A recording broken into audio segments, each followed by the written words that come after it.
Imagine the sky darkening over the martial arts tournament, not from storm clouds, but from the shadow of a perfect Susanoo materializing. At the center of this titanic armor, eyes reflecting the Rinnegan observe warriors who destroy planets with punches. Sasuke is no longer in Konoha. He has fallen into the universe where brute force reigns supreme. And the question that is going to divide two of the biggest anime communities is how far would the last Uchiha get in the insane hierarchy of Dragon Ball? Today is not a day for fan service or inflated power scaling. It is a day for brutally honest analysis, crossing concrete feats, contextualized statements, and most importantly, understanding how Sasuke's special abilities would work against warriors who turned destroying planets into a morning warm-up. It is worth remembering that I already made a video like this with Naruto, but it was one of my first analyses, and there I used a lot of calculations involving real physics. And nowadays, I do not think that fits very well for fiction. I also buffed Naruto with literal interpretations pushed to the maximum within the series. I plan to redo the Naruto video, but this time done better. But for now, let us focus on Sasuke, because in my opinion he is much more interesting due to his special abilities, which are far more comprehensive than Naruto's. So let us establish our protagonist.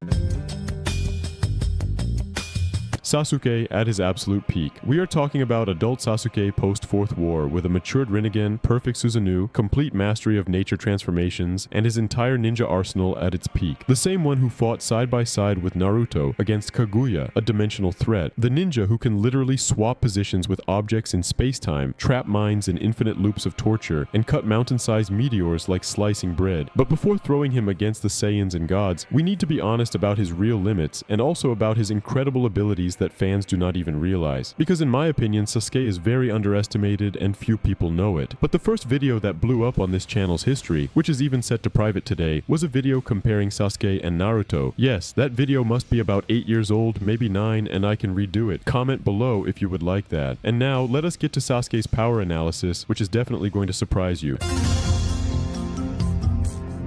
Let us start with the most controversial topic, speed. Sasuke reacts and moves at relativistic speeds. He kept up with Naruto in Kurama mode, intercepted attacks from Rikudo Madara, and even reacted to Kaguya's dimensional transports, considering that characters like the Raikage already moved at speeds beyond lightning, and Naruto managed to dodge a literal beam of light from Madara. That laser he shot from his mouth, this places Sasuke at that same speed level. I believe he is at his peak of reaction, remembering that generally this is not consistent, but it can happen as a reflex above the speed of light, which is something incredible, strength and destruction. Sasuke with perfect Susanoo can cut mountains and cause destruction at a small country scale. His Indra's arrow amplified by the chakra of the tailed beasts, and here I am considering Sasuke at his peak, alright. With that resource, he also created an explosion that rivaled Naruto's six-path Rasen Shuriken, something easily continental level. But let us be clear, destroying continents is not destroying planets. However, Sasuke's abilities are more about tricks, hacks, and special abilities than massive destruction, so that does not necessarily define where he would reach. Durability, he survived attacks from Kaguya, who could destroy dimensions. The exact extent of those dimensions is unknown. And of course, that is one of her hacks. She destroys what she creates, but it is still an absurd level even if it is not treated literally. He blocked punches from amplified Naruto, who had the strength to split the moon easily. But again, there is a colossal difference between surviving attacks that can destroy countries and surviving attacks that obliterate solar systems. So Sasuke would need to be very skilled for the challenges ahead.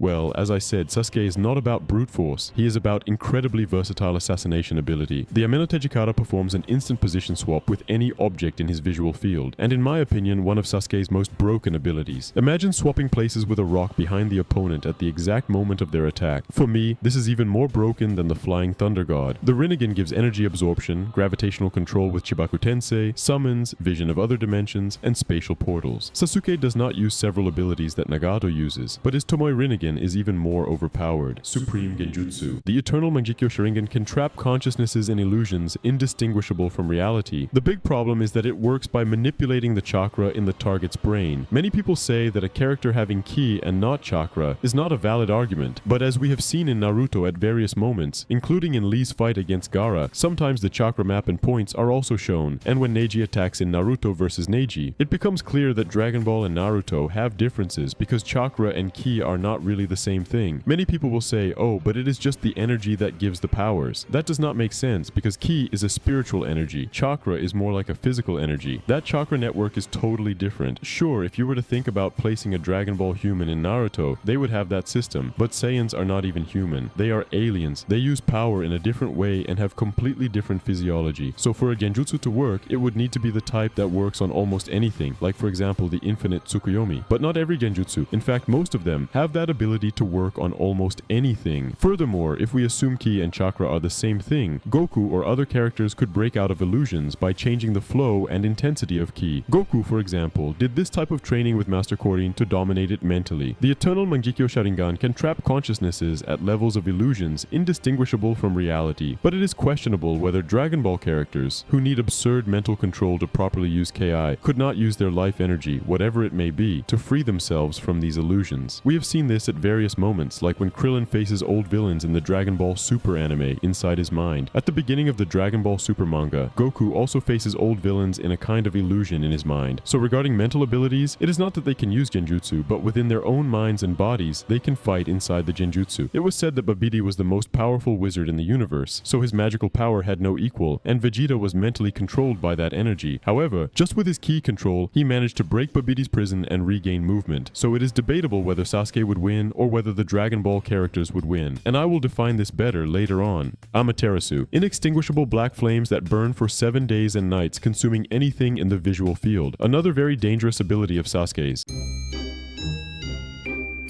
It is pretty cool that when we scale Dragon Ball, we find several similar techniques in Naruto. The afterimage technique, for example, allows Goku to literally make a clone of himself and change direction to counterattack. So Sasuke, using his position swap ability, could have that ability almost replicated by Goku. Actually, Naruto is inspired by Dragon Ball in many things, but nowadays Goku even has a Susanoo too, so I think this video is actually one of the coolest ones. Now, the universe where Sasuke is going to be thrown into is presented. In Dragon Ball, the progression is absurd. Raditz with 1,500 to 1,600 power level, this is debatable, already tanked attacks that destroy moons, actually exponentially stronger than that. Vegeta from the Saiyan saga casually destroyed planets. Frieza with 120 million power obliterated planets with a finger. Perfect Cell threatened to destroy the solar system. Majin Buu screamed and destroyed dimensions. And in his battle against Vegito, Super Buu with Gohan absorbed was threatening to destroy entire dimensions, breaking the very fabric of space-time, and that is just Dragon Ball Z. In Super, we have gods who threaten entire universes with their mere presence, and it is in this nightmare of exponential escalation that Sasuke needs to survive. So let us set a fair methodology. Our analysis will follow the same structure as the Madara video. We start from the top with the most powerful beings, and descend until we find where Sasuke could realistically compete. We will consider not just raw power, but how the hacks interact with the mechanics of each universe. Get ready. Some Naruto fans will be disappointed, and others will be surprised at how far intelligence and unique abilities can take someone even against monsters of absurd brute force.